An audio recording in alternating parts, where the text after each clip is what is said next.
სამინისტროს ამ დრომდე არ ყავს არც იდენტიფიცირებული და არც დაკავებული სავარაუდო თავდამსხმელი პირი, რომელმაც ფონიჭალაში გუშინ საღამოს 8 საათზე ცეცხლსროლი იარაღიდან რამდენიმე გასროლის შედეგად 3 ახალგაზრდა მამაკაცი დაჭრა და როგორც ჩვენი ინფორმაციით ამ დრომდე მთელი საქართველოს მასშტაბით მიმდინარეობს ძებნა სავარაუდო თავდამსხმელის, თუმცა შინაგან საქმეთა სამინისტრო ამ პირის დაკავებას ჯერჯერობით ვერ ახერხებს. რაც შეეხება მომხდარს, ეს არის შემთხვევის ადგილი ქვემო ფონიჭალაში 267 კორპუსის მიმდებარე ტერიტორია, სადაც სისხლიანი ანგარიშწორების კვალი ამ დრომდე ეთყობა შემთხვევის ადგილს. მაყურებელი ახლა კადრებში ხედავს მათ შორის იმ ტერიტორიას, რომელიც შინაგან საქმეთა სამინისტროს თანამშრომლებმა გუშინ მოხაზეს, როდესაც აქ იპოვეს მათ იარაღიდან გასროლილი ტყვის ვაზნები და ეს არის სწორედ შემთხვევის ადგილი, სადაც გუშინ საღამოს საათებში როგორც ადგილობრივები და თვითმხილველები ყვებიან ძმებს და თავის მეგობარს,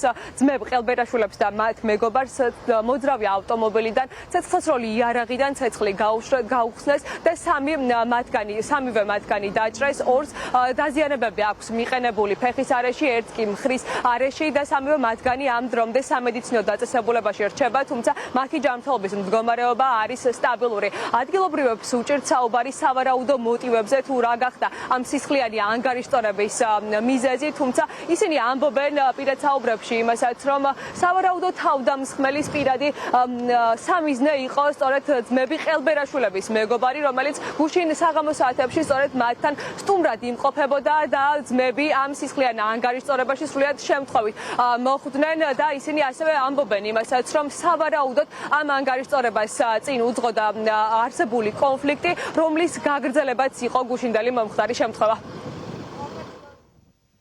Filozofie ცხოვრობს ის ორი ძმები რო დაჭრეს. რამდენი არიან დაჭრილი სულ? 3-ო. მესამე ამ მუბნელია?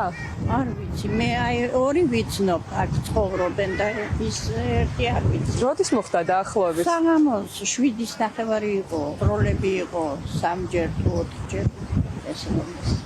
ვინა იყო და გაიხსნენო. აი იყო სისხლები. დილით მარშრუტკა მითხრა რომ მაგისი შვილმა გადაიყვანა სამანტყოფოში. მარშრუტის ბიჭი მაგის. ხოდა უთხრა რომ აი 3 ბიჭი ლებრეს უკან დაჭრესო. და ის გაიქცა თავდამსხმელი, ვინც ისროლა? კი. ალბათ ლუისკენ, საღამოს ლუისკენ სადღაც ეგრე რამოდენიმე გასროლა იყო. დავინახე რომ მანქანა რაღაცა გავარდა და რა ვინ როგორ არ დაიჭნე არ ვიცი. ანუ სავარაუდოდ იმ რომელიც გავარდა ის ავტომობილი მან იყო აი თავდამსხმელი. მაგდენიც აზრზე არა. ანუ თქვენ რომ გაიხეთ, მაგ დროს დაინახეთ რომ დიდი რაღაცა მანქანა გავარდა, მაგრამ რა მანქანა იყო მარკებში დიდი. სავარაუდოდ ალბათ გასროლის მერე გაიქცა. ალბათ.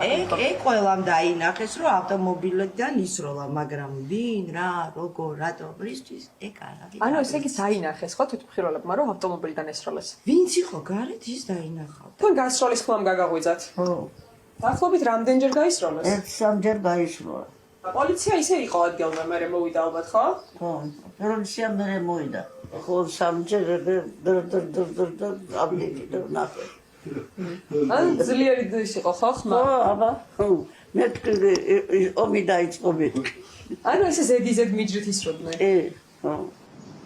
ეს არის შემთხვევის ადგილი, კორპუსის მიმდებარე ტერიტორია, რასაც ახლა მაყურებელი პირდაპირ ეთერში და კადრში ხედავს და აღსანიშნავია ერთი დეტალი, ისიც რომ ეს სისხლიანი ანგარიშწორება სწორედ გუშინ გვიან ღამით პოლიციის განყოფილებასთან დაახლოებით 10 მეტრის რადიუსში მოხდა და მაყურებლისთვის მარტივი აღსაქმელი რომ იყო შემთხვევის ადგილიდან სწორედ ამ მანძილზე არის პოლიციის განყოფილება, თუმცა მიუხედავად ამისა ამ დრომდე შინაგან საქმეთა სამინისტროს თანამშრომლები ვერ ახერხებენ სავარაუდო თავდამსხმელის დაკავებას და აღსანიშნავია ის ფაქტი რომ მიმდებარე ტერიტორიაზე არის არაერთი ობიექტი, რომელსაც სათვალთვალო კამერები სავარაუდოდ დააფიქსირებდა იმ ავტომობილს, რომელსაც როგორც თვითმხილველები ყვებიან ადგილზე სისხლიანი ანგარიშწორების შემდგომ ადგილიდან გაიქცა დიდი სიჩქარით და სწორედ ამ ვიდეო კამერების ჩანაწერებიდან ამოღების შემდგომ სავარაუდოდ არ უნდა გაუჭირდა შინაგან საქმეთა სამინისტროს სავარაუდო დამნაშავის იდენტიფიცირება და შემდგომ დაკავება, რა თქმა უნდა, შინაგან საქმეთა სამინისტროსგან მეტი დეტალის გარკვევის შემდგომ ჩვენ